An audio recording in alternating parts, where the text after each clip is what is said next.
Hello everyone, welcome back to my channel. आज हम लोग करने वाले हैं हमारा 12th का चैप्टर और उस चैप्टर का नाम है change in profit sharing ratio. अच्छा, ये हमारा पार्टनरशिप से रिलेटेड है। तो ये कौन सी बुक का पार्ट है? This is a part of our partnership book, जो सबसे पहली बुक होगी आपकी 12th की, उसका फर्स्ट चैप्टर। अब change in profit sharing ratio से पहले I want to tell you something about the book, कि हम लोग अगर पार्टनरशिप बुक पूरी पढ़ने वाले हैं जिसके अंदर change in profit sharing ratio हमारा फर्स्ट चैप्टर होगा, तो पार्टनरशिप क्या होती है। अब पार्टनरशिप को मैंने फीचर्स में एक्सप्लेन करने की कोशिश की है। फर्स्ट फीचर पार्टनरशिप का क्या होता है? 2 और मोर पर्सन्स। दैट मीन्स पार्टनरशिप 2 से ज्यादा लोगों के साथ ही की जाती है। आप लोगों ने अपनी जनरल लाइफ में भी सुना होगा कि we both have entered into a partnership और there are more than 2 people who are in partnership, right? But आप ये तो नहीं सुनते हो कि एक बंदा पार्टनरशिप कर रहा है। अकेला बंदा पार्टनरशिप कैसे कर सकता है? So minimum requirement for a partnership is 2, alright? And according to the Companies Act 2013, India का कंपनीज एक्ट जो 2013 का है, वो कहता है maximum partners in a partnership firm can be 50 only. मतलब 50 से ज्यादा पार्टनर्स नहीं हो सकते हैं। But our partnership act does not restrict, कि पार्टनरशिप एक्ट नहीं बोलता है कि इतने होने चाहिए इतने होने चाहिए। पार्टनरशिप एक्ट में कहीं पे ये चीज मेंशन नहीं होगी कि मैक्सिमम पार्टनर्स कितने हो सकते हैं। Got my point? So this is the very first feature of partnership firm. Second feature says agreement. So agreement is like आप पार्टनरशिप विदाउट एनी अग्रीमेंट नहीं खोल सकते हो।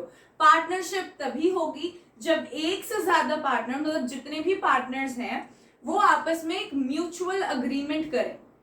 Now that mutual agreement orally भी हो सकता है और रिटन भी हो सकता है, वो अलग चीज है, लेकिन अग्रीमेंट होना बहुत जरूरी है उनमें। लेकिन क्या होता है हमारे इंडिया में, या फिर बहुत ही प्रेफरेबल चीज होती है, हम लोग रिटन पार्टनरशिप प्रेफर करते हैं। क्यों? क्योंकि रिटन पार्टनरशिप में हमें पता होता है ना कि आज हमारी अंडरस्टैंडिंग फॉर एग्जांपल अच्छी है, हम लोग पार्टनर्स बन गए, लेकिन आगे जाके लॉसेस इतने ज्यादा इंकर हो गए तो एक पार्टनर पीछे हट जाता है, कहता है कि नहीं, मैंने तो कहा नहीं था कि हम लॉसेस इक्वली बेयर करेंगे। वो कहेगा नहीं, तुम सारे लॉस बेयर करो, तो क्या होगा? सो इस वजह से पार्टनरशिप में घुसने से पहले पार्टनर्स एक अग्रीमेंट पास करते हैं, दैट टू रिटन ज्यादा प्रेफरेबल होता है, जहां पे वो चीज मेंशन की जाती है कि तुम्हारी ड्यूटीज एज अ पार्टनर क्या होंगी और तुम्हारे राइट्स एज अ पार्टनर क्या होंगे। Alright, and that is very very important. Even though you have a good relation with that partner, even if he's a relative of yours or any family member, whatever be the person, but एक agreement में पास होना partnership का feature है। Next is existence of profit motive. आप partnership किसी charity के लिए नहीं खोल सकते हो। आपने सोचा कि आज मुझे डोनेट करना है इतना इतना पैसा, let's open a partnership firm.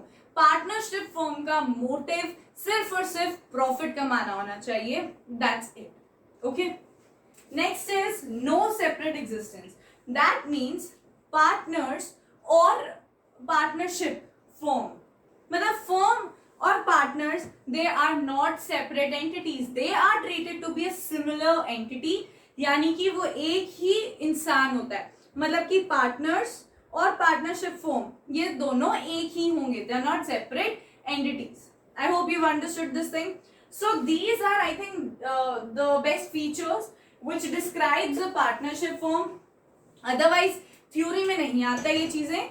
हम पार्टनरशिप की बुक करने वाले हैं 12th में, तो उसका थोड़ा बहुत पता तो होना चाहिए ना कि पार्टनरशिप होती क्या है, राइट?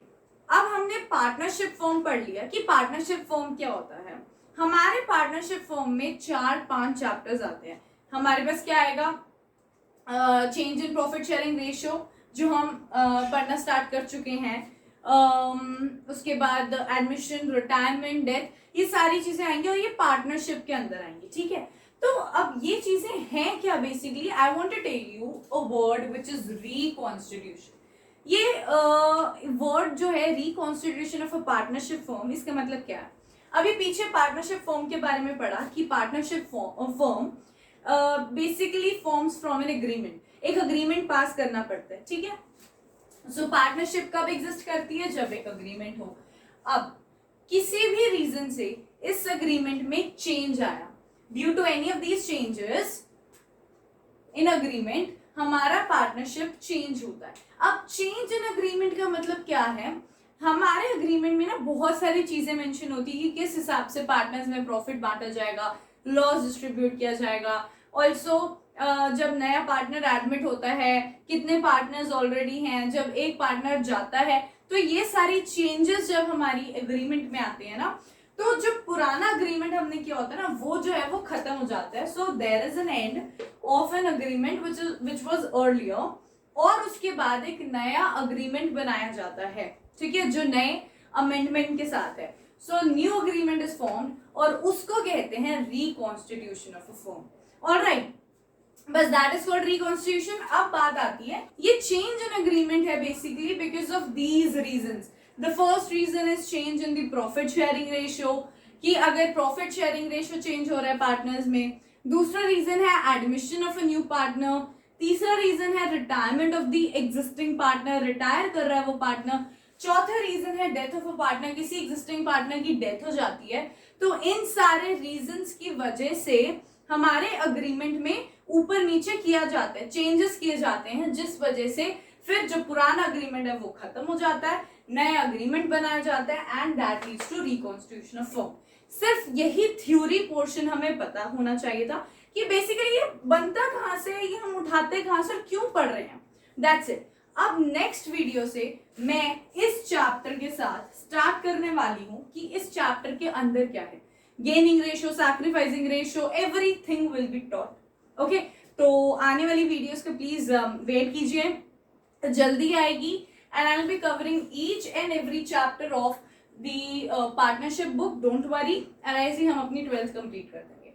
तो अगर आपको आज की वीडियो अच्छी लगी तो please like it, share it with your friends, comment whatever you have as a doubt. I'll be always there to answer you back, and keep watching my videos. Till then, take care and bye bye.